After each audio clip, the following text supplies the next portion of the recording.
Thank you sir. माननीय मंत्री जी।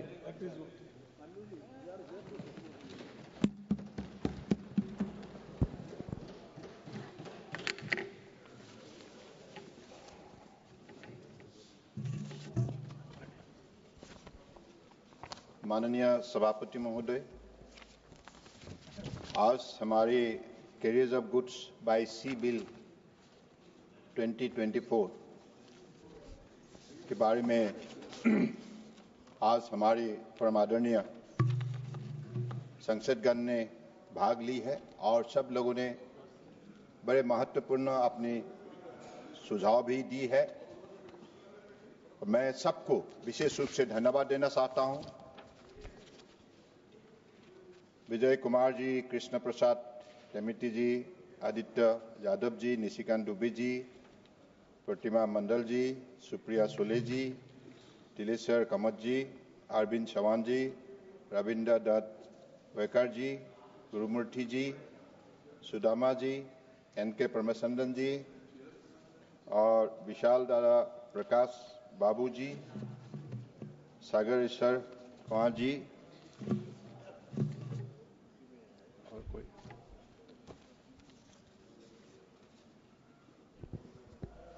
हमारे आदरणीय संसदगण ने जो भी अपनी बात रखी है, सवाल भी उन्होंने उठाया है, तो इस सिलसिले में मैं इतना ही कहूंगा। ये जो बिल लाया गया है, आप सबको मालूम है, प्री इंडिपेंडेंस एक्ट है।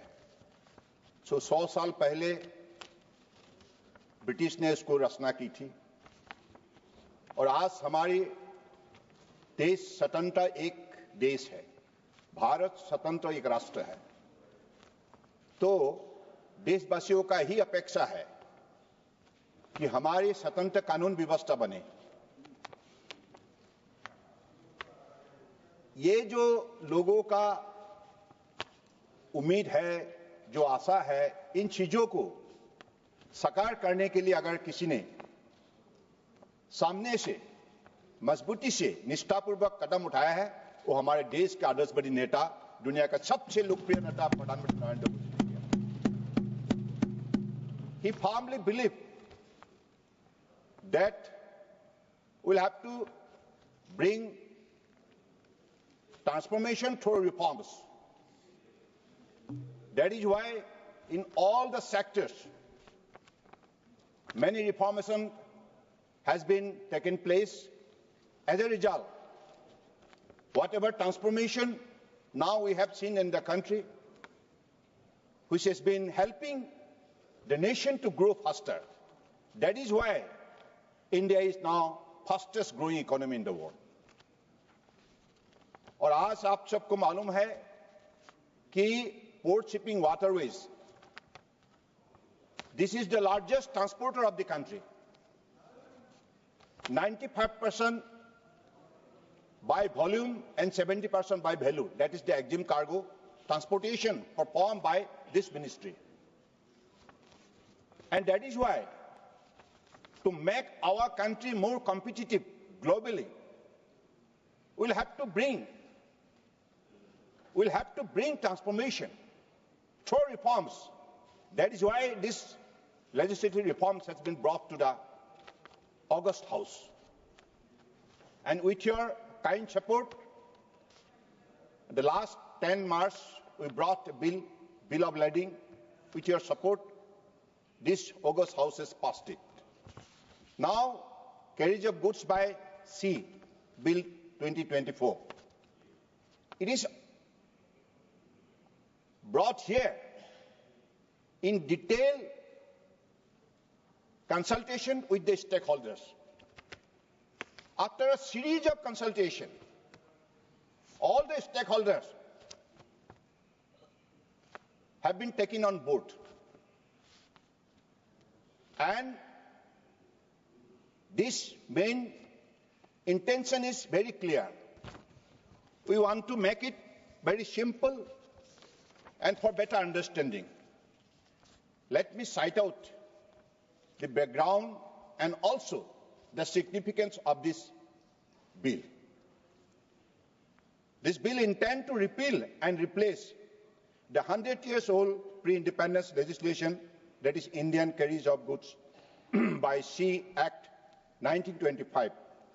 The repeal of this pre-constitution era legislation and its replacement with a new legislation is a part of the greater initiative of the government to rid ourselves of all vestiges of colonial mindset and to ensure ease of understanding and ease of doing business through simple and rationalized law. Respected Sir, over the past 7 decades since independence, Indian legal system had been clogged with thousands of pre-independence legislation which contain archaic and outdated provisions. Sir, our Honorable Prime Minister Narendra Modi ji, through his visionary initiative of ushering transformation through reforms, has repealed more than 1,500 old and redundant laws, replacing them with updated, simple and rationalized modern law in harmony with the latest global best practices. This has streamlined our legal system, ushered in ease of understanding, heralded ease of doing business, and promoted effective governance. Respected Sir, the origin of maritime law. Let me remember about the past, how this kind of legislation had been enacted.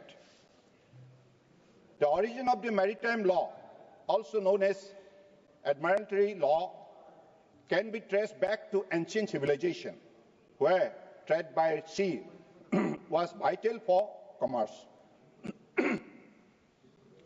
Unwritten customs of maritime law dates back to ancient societies like the Greek and Roman.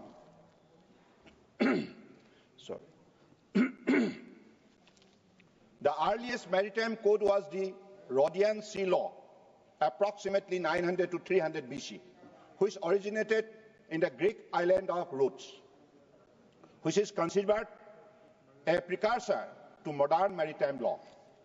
Sir, various aspects of the maritime and shipping sector are governed by different legislation. For example, merchant shipping is governed by the Merchant Shipping Act 1958.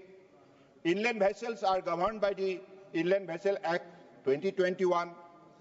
Indian Port Act 1908 relates to ports. Administration and management of the major port is governed by the Major Port Authority Act 2021, among others. It is important to note that the Ministry of Ports, Shipping and Waterways has recently introduced, as I have already mentioned, the bill to repeal and replace some of these acts, which will be taken up by the House in the near future. The Merchant Shipping Bill and the Coastal Shipping Bill aim to strengthen India's global maritime presence. The bills of lading has been passed by the esteemed House. I would like to express my gratitude for the cooperation of the members. Today, we are discussing the Carriage of Goods by Sea Bill 2024.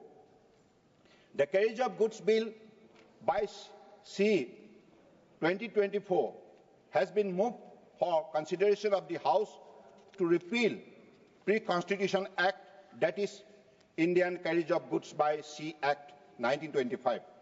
For the benefit of the honourable members, I would like to briefly give the background of the existing law. The Act of 1925 is substantially based on the International Convention for the Unification of Certain Rules of Law relating to Bill of Lading of August 1924, which are called Hague Rules. This convention was amended by the Brussels Protocol of February 1968, which is called Visby Rules. With increase in trade, the inclusion of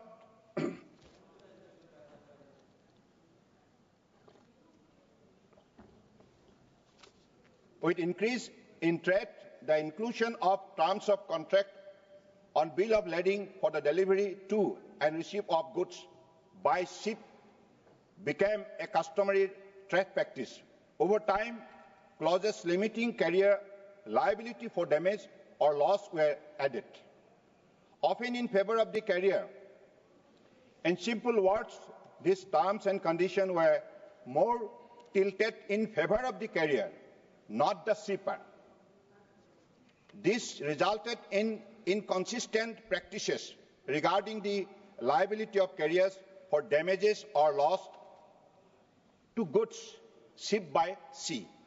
This led to discrimination between countries in regards to the condition on which the goods were carried by sea, and there was uncertainty about the liabilities which were attached to the carrier. Accordingly, the Hague Rules of 1924 came into existence to align the different commercial interests of countries which handle bill of lading for uniformity in substantive law of all maritime countries. The Act was passed by British regime in the year of 1925. The said Act of 1925 is a brief legislation comprising 7 sections which deal with the applications of the Hague Rules as amended by the Visby Rules together, known as Hague-Visby Rules, laid in the schedule of 1925 Act. In the schedule of the Act, rights, immunities, liabilities and responsibilities of the carrier have been laid down, which is based on the provision of the Hague-Visby Rules that India has accepted. The Act is applicable when ships are carrying goods from an Indian port to foreign port or from an Indian port to any other Indian port, thereby covering international carriage of goods from India as well as domestic carriage of goods by sea. In Indian context, the subject matter of the Act is also relevant at present. However, since it is a pre-constitutional legislation, the language therein requires some simplification. Language requires some simplification without changing the substantive intent of provision in order to facilitate ease of understanding of the legislation in line with drafting practices followed in the recent Indian Statute.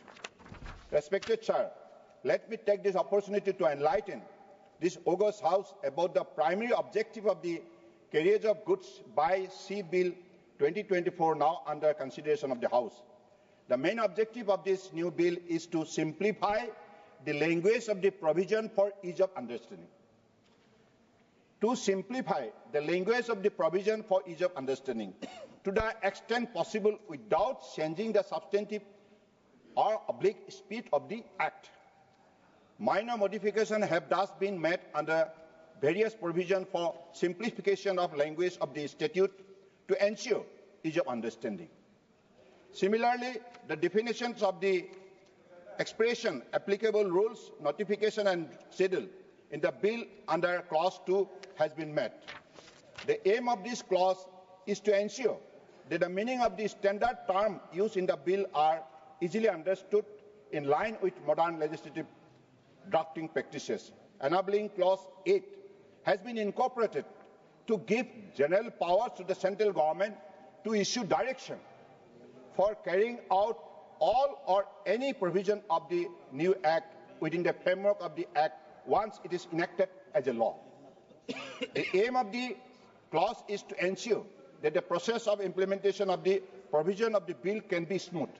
For the smooth implementation of the clause, the bill also introduces a provision as clause 9 empowering the central government to amend the schedule by notification, which may facilitate modification of the schedule of the bill if required. Such notification will then also be presented in both houses of the parliament. Without the approval of the parliament, nothing is going to happen. So this apprehension, whatever you have, please remove from your mind, because this has already clarified the standpoint. This provision is aimed to ensure that the amendment for any modification of the Hague-Visby rule as incorporated in the schedule can be faster in line with standard and modern legislative drafting practice. The bill also introduces clause 10, which states that every notification issued under the Act shall be laid before Parliament so as to ensure proper legislative control over executive action. So this is one of the points raised by our honourable members. So this is clarified about their apprehension. This clause will ensure that any notification that amends the schedule of the bill is duly scrutinized and approved by the Parliament. This Parliament has got the power. Ultimately, it will finally approve. Honourable Chairman, sir, as the shipping sector is growing faster, there is no need for reformative or simple legislation. Easy understanding of the law will lead to ease of doing business and reduce the potential risks of litigation. The bill, therefore, is expected to make India's law for the carriers of goods by sea simpler and effective. Honourable Chairman, sir, this bill retains provision that strike a balance between the role of the shipper and the carrier, because this relationship must be holistic relationship, trustworthy relationship. That is why shipper and carrier, they must have better understanding to each other, better credibility to each other. So this balance prevents either party from deriving undue advantage and minimizes the potential for dispute. It ensures that carriers fulfill their obligation and exercise due diligence to ensure safety of the goods entrusted to them. Simultaneously, it holds shipper accountable for providing accurate information and protect carriers from losses arising from any misrepresentation. The purpose of this bill is to position India's maritime trade practices at par with global standards by retention of this globally most prevalent Hart-Bisbee rules regime in its schedule. By fostering greater transparency, simplicity and commercial efficiency, this legislation will significantly enhance the functioning of our maritime transport system. I ask all the honourable members of the House to extend their support to this bill. So this is my submission. At the same time, I want to reply the question, some of the important questions raised by respected members. So should I, okay. So I think with this, I request Honourable Chairman, sir, to please pass the bill as amended.